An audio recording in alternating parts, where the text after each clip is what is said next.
It's Sunday, July 18th, and this is For Good Reason.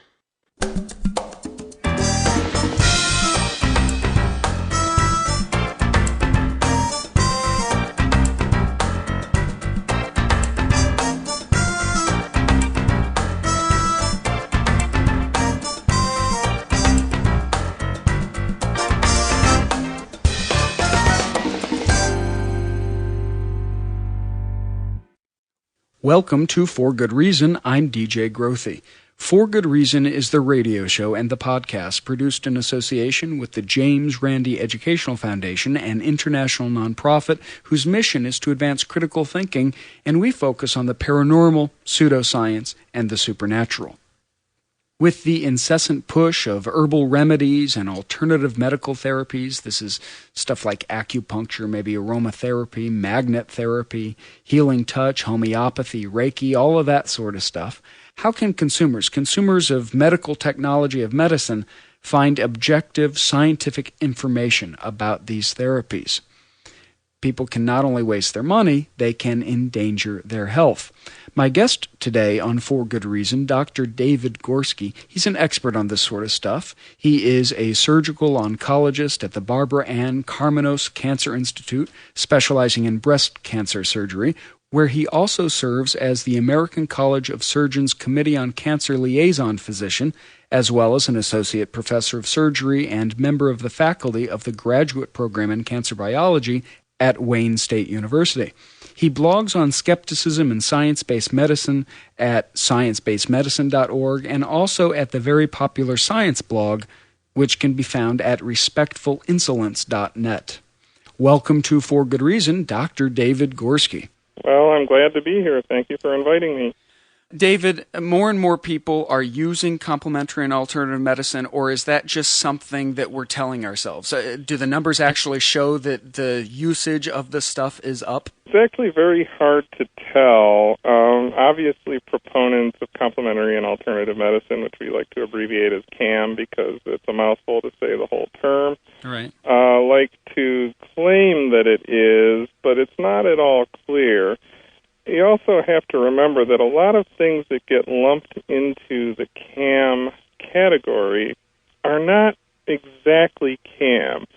Stuff like massage therapy, which, I love a good massage, but am I engaging in woo-woo when I get one? Well, it sort of depends on what the massage therapist claims. I mean, if you're just getting a good massage to feel good, no.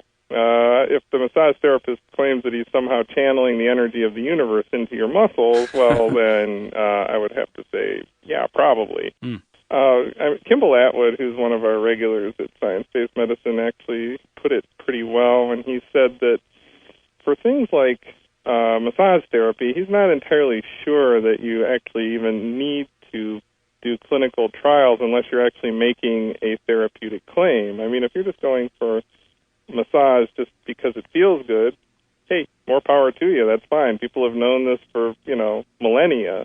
So that's not so much an issue. I feel the same way about aromatherapy.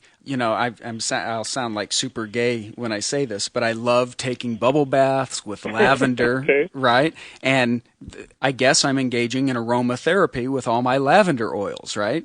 Well, are you trying to cure anything other than bad smells?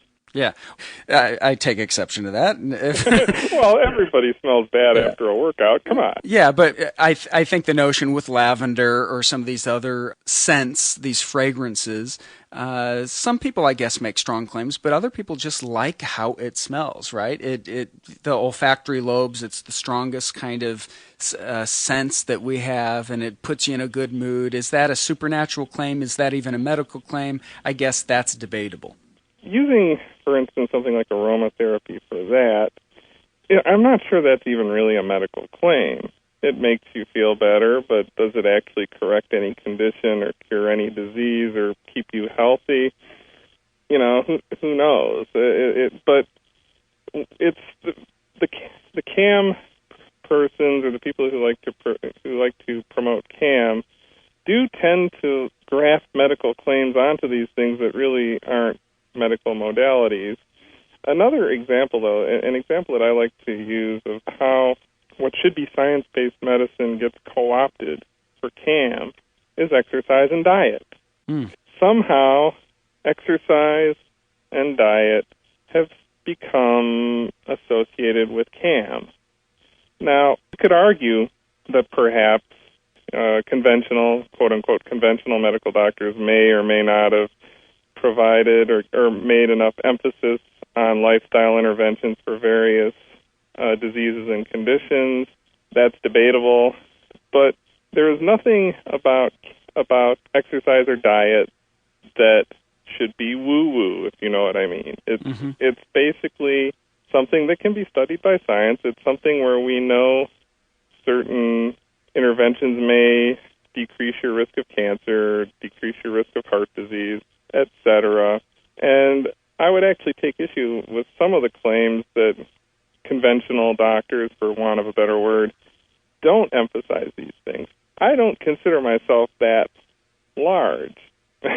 It's true, I'm larger than I've ever been, but I'm by no means obese. However, when I took up with a new primary care doctor after moving to Detroit, what is the first thing she pushed on me? She was like, you're a little bit overweight. You could stand to lose 10 or 15 pounds, and especially since your blood pressure is a little high, et cetera, et cetera. These were the first things she suggested, not medication. Mm-hmm. That might just be a difference in doctors, though. That's anecdotal evidence. That's not how I know. Yeah. You're right. Yeah. I've been to some doctors who are, I'd almost consider, eager to prescribe something, and other doctors you have to do a fast-talking sales pitch to get any drug from. I guess we'll leave that topic aside. But so if we're getting into whether or not the numbers are as big as people say, let's backtrack and actually define the terms. Complementary and alternative medicine. I've heard some skeptics refer to it as SCAM, so-called complementary and alternative medicine, scam, in other words. Do you think that's useful when we're trying to communicate about these issues, or is it automatically kind of polarizing? There is a real problem with the nomenclature. Although other people have said it, perhaps Richard Dawkins summed it up the best in his special, and I believe it was in Enemies of Reason, where he pointed out that there's no such thing as alternative medicine. And in my mind, I kind of view it this way: there are three kinds of medicine. There's medicine that's been scientifically validated to work as safe and effective. There's medicine that has not been scientifically validated to work as safe and effective. And then there's medicine that has actually had science shown it not to work or to be dangerous or something like that. And wouldn't you consider those last two categories not to be medicine at all? Well, exactly. What the saying goes, once a therapy is shown to be effective through science, it ceases to be alternative and becomes simply medicine.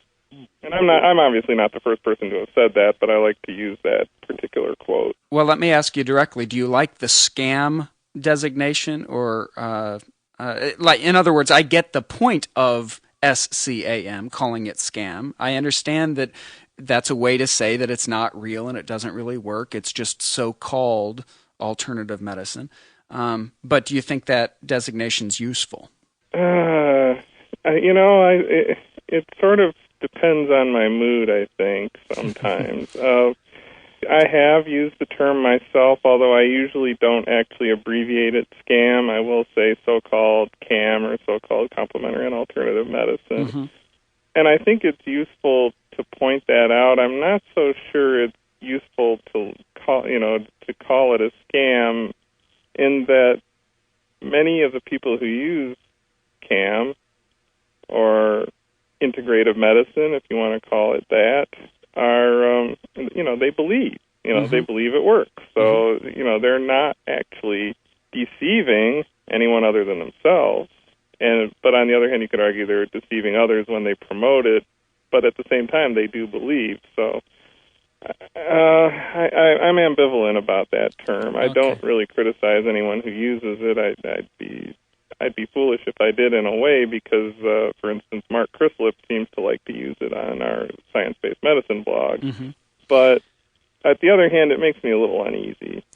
David, I don't want to spend all of our time together just defining terms, but I note that we've talked these minutes so far, and we still haven't really defined what complementary and alternative medicine is. And then you just used another term, integrative medicine. Is that the same stuff? Basically, yes.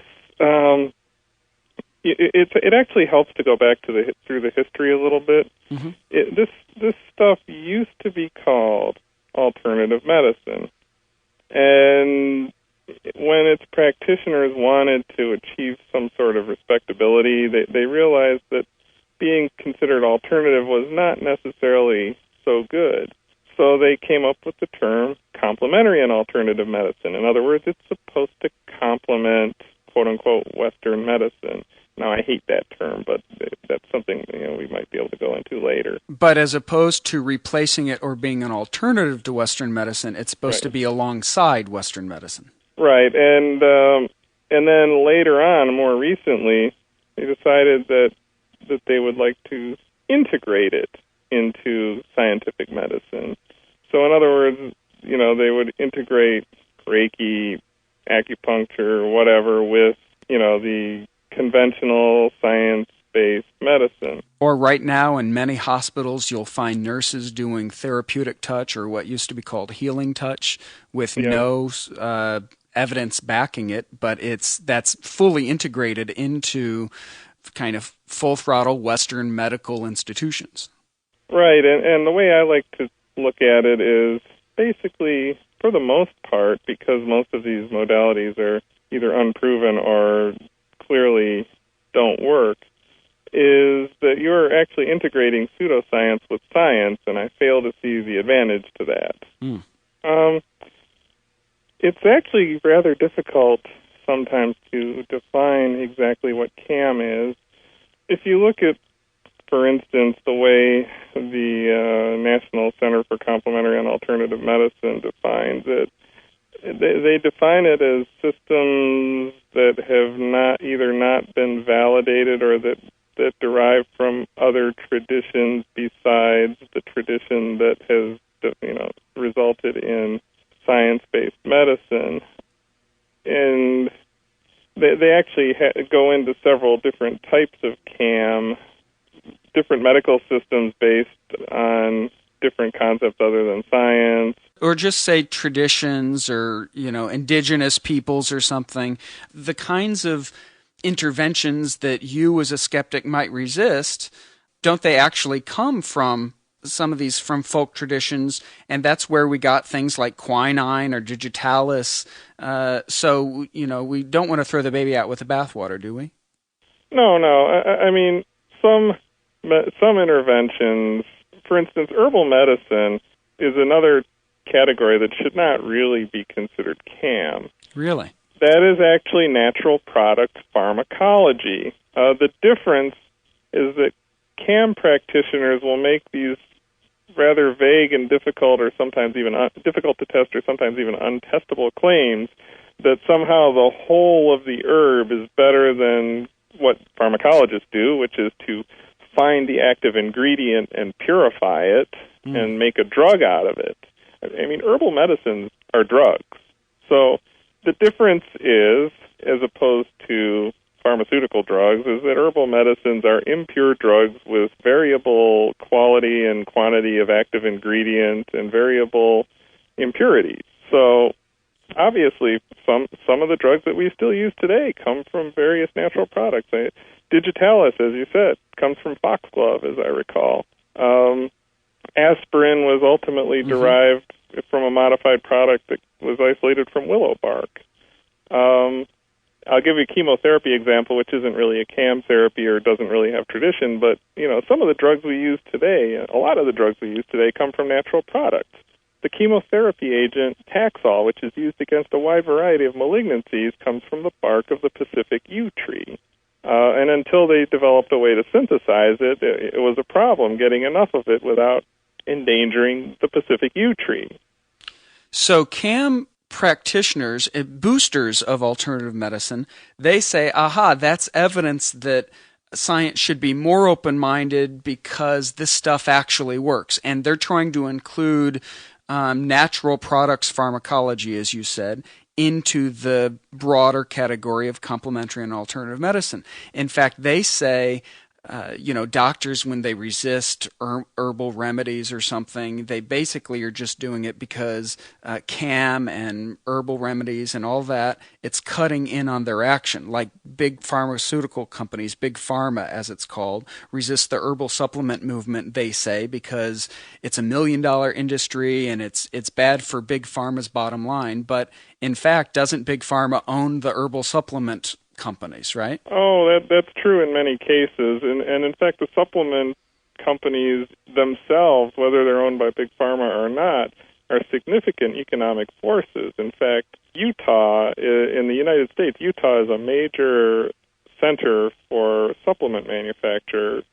In fact, Utah Senator Orrin Hatch is a big protector of his state's industry, which one big industry in Utah is the manufacture of supplements. And in fact, earlier this year, when Senator John McCain and another senator whose name escapes me proposed a modification to the Food and Drug Act designed to tighten up regulations on supplements, Senator Hatch basically went to war. And ultimately, John McCain backed down because when the whole Tea Party movement started putting pressure on him, he couldn't afford to be seen as pushing a lot of government regulation. So it's actually these supplement manufacturers, although true, they're not as big as pharmaceutical companies, even the ones that are not owned by pharmaceutical companies can have considerable political clout. So even if they're not billion-dollar big pharma transnational corporations, they're not the little mom and pop, the David against the Goliath of big pharma. They are big companies themselves. Correct. Many of them are pretty respectable sized companies.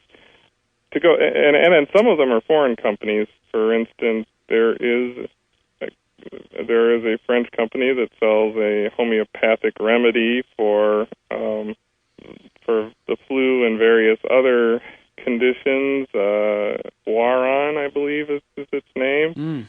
And it's actually pretty big business. Now, is it as big a business as pharmaceutical companies? No, but it's by no means, like you said, it's by no means little mom and pop stores or little mom and pop operations. Because I think that's actually, this is just my guess, but that it seems to be some of the appeal of the outsiders who are into CAM and not science-based medicine. It's kind of a suspicion of the powerful doctor elite or the powerful pharmaceutical elite. It's this kind of us and them mentality where the little guy wants to support the little guy. At least, my friends who are into alt-med, or I have exactly one friend who's into alt-med, so to be clear, that seems to be the gospel he preaches a lot. That it's not just about the fact claims, almost the faith claims of the power of these interventions, but it's also this social critique against hierarchy and corporatism and profit and all of that stuff. Oh, without a doubt. In fact, there's a name for it. It's called the Health Freedom Movement. And who doesn't want to have freedom, right? A rather libertarian viewpoint of, well, I don't want the damn government telling me what to do with my health. And I can understand that to a point, except that health freedom to me frequently ends up meaning, when I look at it, freedom for quacks to do whatever they want without that pesky government interference. So let me ask just pointedly, what's the harm if we're talking about, that there's this kind of social critique infusing a lot of the CAM movement? There are all kinds of people who are against the government or even against the corporation. They could be far left or far right. They kind of meet somewhere. And is it up to the doctors, the kind of, the class of our society with the vested financial interests to defend their territory? That's also the criticism of you skeptics, who go out attacking these alternatives? That is, the what's the harm argument sort of depends. Part of the problem is that some of these things are frequently associated with people foregoing or delaying known effective science-based therapies. That's one potential harm. Another potential harm that I bring up, a lot of CAM is associated with, for instance, the anti-vaccine movement, which could be, we could talk about that for another whole hour, but the anti-vaccine movement endangers public health by driving down vaccination rates and thereby hurting and decreasing herd immunity to certain diseases. So there's another potential harm. Okay, a lot of these CAM therapies, for instance, homeopathy, clearly do nothing. Homeopathy, as I like to say, is water. So you say, well, what's the harm? I mean, part of the problem, and this comes down to somewhat of a value judgment. For instance, if what you're seeing due to a CAM therapy is a placebo effect, then some will say, well, what's the harm? It's a placebo effect. It's not doing any harm. Part of the problem is to get that placebo effect, you, in essence, have to deceive the patient, or you are telling the patient something that is not true, that this stuff or whatever it is that you're giving them or doing is actually, benefiting them in some way. Now, there's been an argument over the last 50 years in medicine as far as paternalism. The funny thing is that the doctor knows best. That the doctor knows best. I mean, 50, 75 years ago, you could actually prescribe placebos as a physician, and physicians did. However, over the last 50 years or so, we've developed in the medical model into a bit more of a collaborative model where it isn't the doctor always knows best and the patient is supposed to have some autonomy. And that's somewhat market-driven, right? Because now the patient is considered a consumer of healthcare who has choices and has a voice. I think part of it may be market-driven, but I think part of it was going on before the rise of market-driven medicine.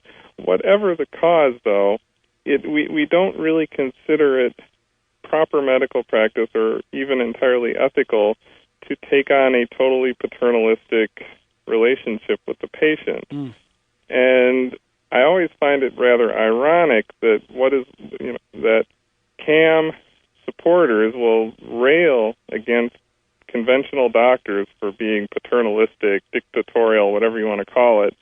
And in order for their nostrums to work, you actually kind of need the paternalistic model where, you tell the patient this is what's good for you. And in fact, a lot of CAM practitioners do essentially that. David, I'm really glad you talked about this in terms of being a value judgment. So scientific skepticism, or let's say science-based medicine activism, if you'll allow me to have that category. Doctors like you who don't just quietly do their doctoring, at their hospital, but they speak out in the public interest, try to educate people. There are some scientific skeptics who say you should not say anything unless it's supported by evidence. In other words, don't advance a point of view, don't talk about the ethics of one thing or another, surely don't talk about harm unless there are units of harm that you can measure. What I'm getting at right now is kind of distinctions in skepticism between some people saying, oh, it's completely kosher for doctors to say homeopathy doesn't work and here's our evidence, but it would be inappropriate for a doctor to say homeopathy doesn't work, but it doesn't harm you either. But the reason I'm against it is because you're lying to yourself, and that's my beef. Do you understand the distinction I'm making here? Like, it seems you're riled up because of the deception stuff, the value judgment, and some scientific skeptics would say that's verboten. Well, here's the problem. All medicine involves some degree of value judgments. And in fact, science-based medicine is no different. Science can tell us that treatment X doesn't work, or treatment Y works, or treatment Z works better than treatment A, but it can't always tell us which of these treatments would necessarily be the right treatment for this patient.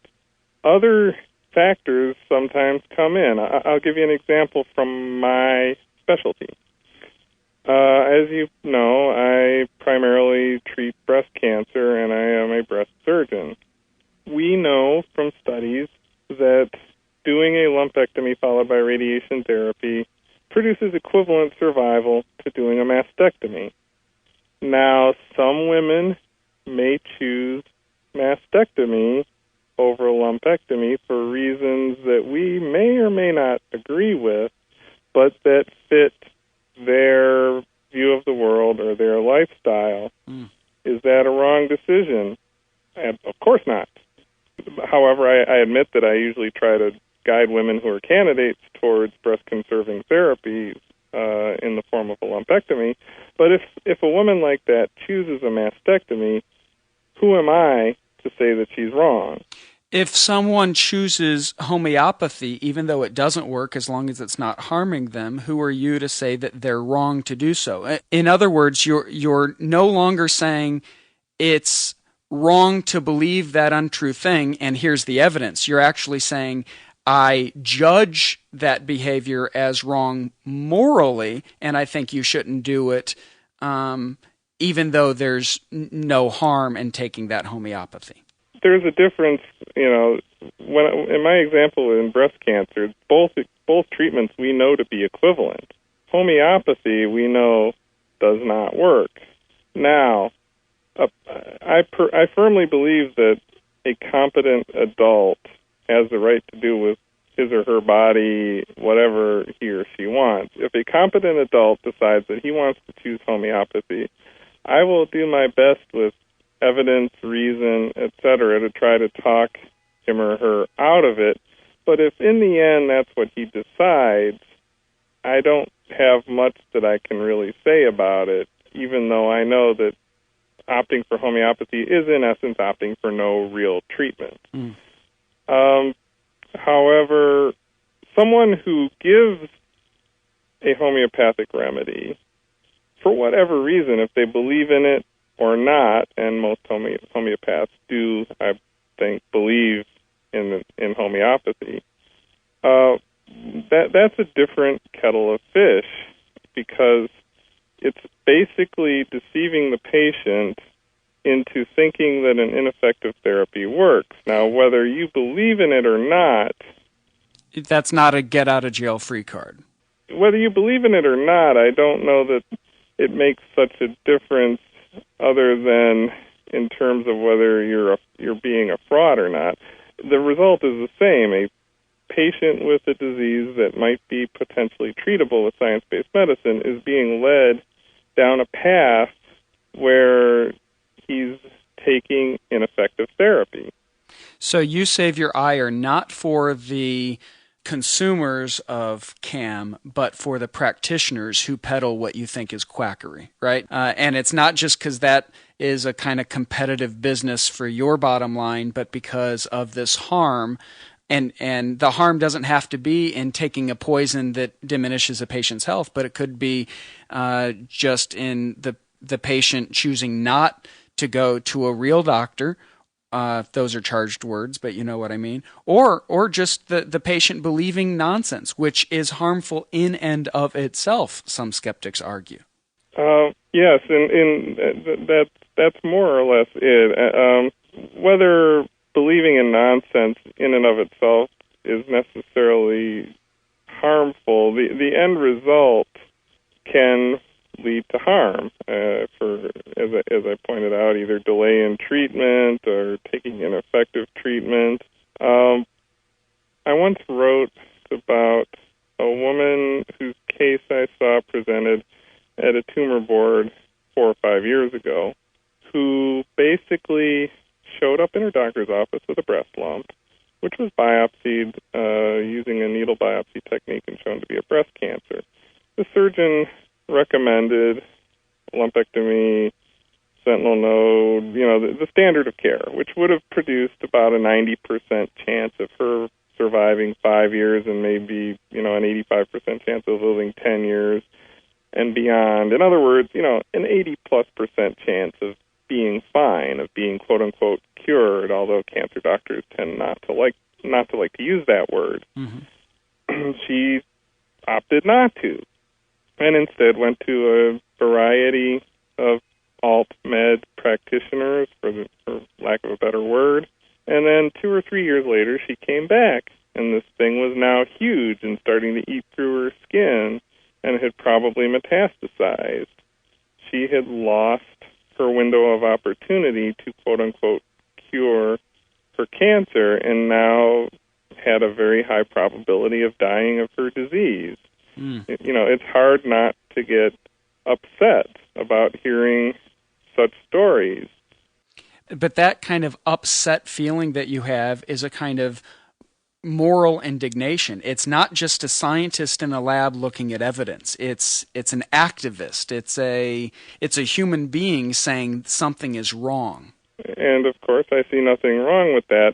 Look, I was asking you some leading questions. That's where I was headed. I wanted you on record as to whether or not the scientific skeptic should only be talking evidence or should also be talking right and wrong. And to that I would say medicine is not just science. We distinguish science-based medicine from pure science. Medicine can never be a pure science because so many other factors come into the mix, including, patient values, how the patient feels about various things, the patient's moral value system. Science-based medicine is not about making medicine a pure science, which it can't really be. It's about basing what we do when we treat patients in what science tells us. So, as I said, science can tell us what works, what doesn't, what the chances are that a treatment will work, what the potential complications are, what the potential risks are. And together, the science-based practitioner and the patient should be able to come up with a collaborative decision on the best course of action. And this decision may not be the same for every patient. So it's a bit of a fallacy to view practitioners of science-based medicine as saying that everything should be based on pure science. That's not what we're saying. What we're saying is that science should inform what we recommend to patients. We should not recommend to patients treatments that science tells us do not work or are not validated or, in other words, most complementary and alternative medicine falls into one of those two categories. And because most CAM falls into one of those two categories and has the potential to cause harm, it's antithetical to the project of Western or science-based medicine, which has as its founding, I know this is even debated by some, but, the primum non nocere, first do no harm, the Hippocratic Oath, that sort of underlying philosophical or moral commitment informs all of the other stuff happening in medicine, or should at least, right? Ideally, yes, it should. Our first duty is of course, to do no harm whenever possible.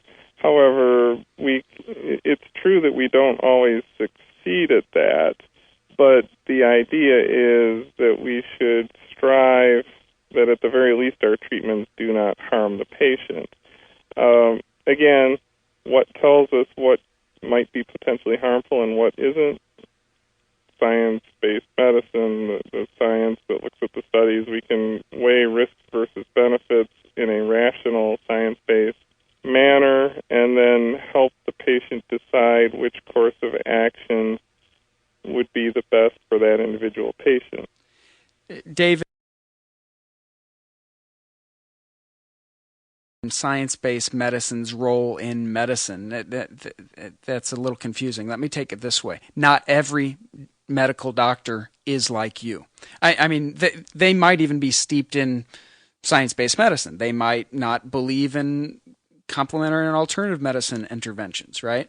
But they're not out there trying to educate the public. They're not what we would call skeptics or scientific skeptics. They're not pushing that. And so my last question is, why is that? What is it something about you that makes you want to rail against the quacks, or is it something about the quacks that demands that you do? That's a difficult question. Val Jones, who blogs occasionally for us, coined a really good term for the vast majority of physicians when it comes to CAM and unscientific practices. She called them shruggies. Basically, the reaction is they shrug their shoulders when they hear about this stuff. It's kind of like, it's not, it's, what do you want me to do about it? It's not my business, that sort of thing. And they kind of look the other way. Even though many of them will, as you say, realize that this stuff is nonsense without a basis in science. So the question, I guess, is what makes me not a shruggy? And I think it's an outgrowth of my skepticism, actually. I did not actually start being a proponent of science-based medicine. Oddly enough, I think my journey towards becoming a skeptic began about 12 years ago when I started to confront online Holocaust denial, of all things. And then eventually, I started to become interested in skepticism and the skeptic movement.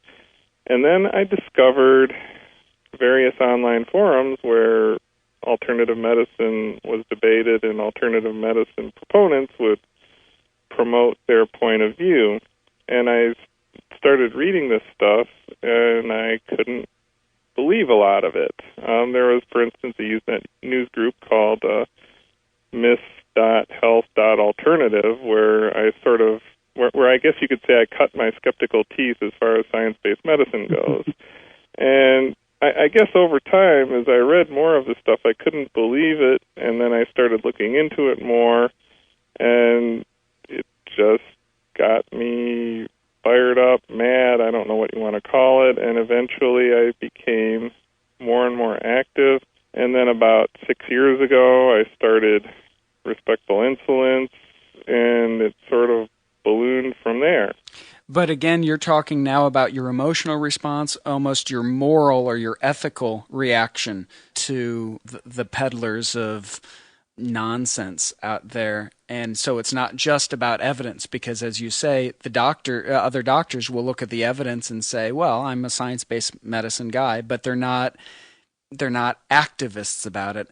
So with that, David, we've only just scratched the surface. I'd love to have you back so we can explore the topic of why more doctors aren't skeptics in the skeptics movement and many of the other things we touched on today. Thank you very much for joining me on For Good Reason. Well, thank you. I'd love to be back.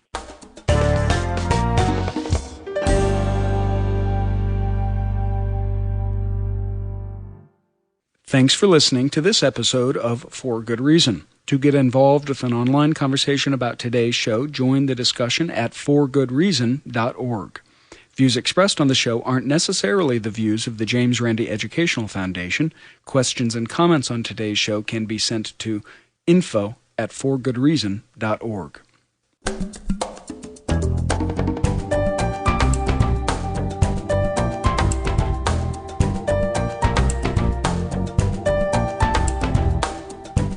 For Good Reason is produced by Thomas Donnelly and recorded from St. Louis, Missouri.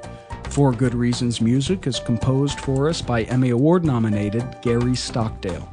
Christina Stevens contributed to today's show. I'm your host, DJ Grothy.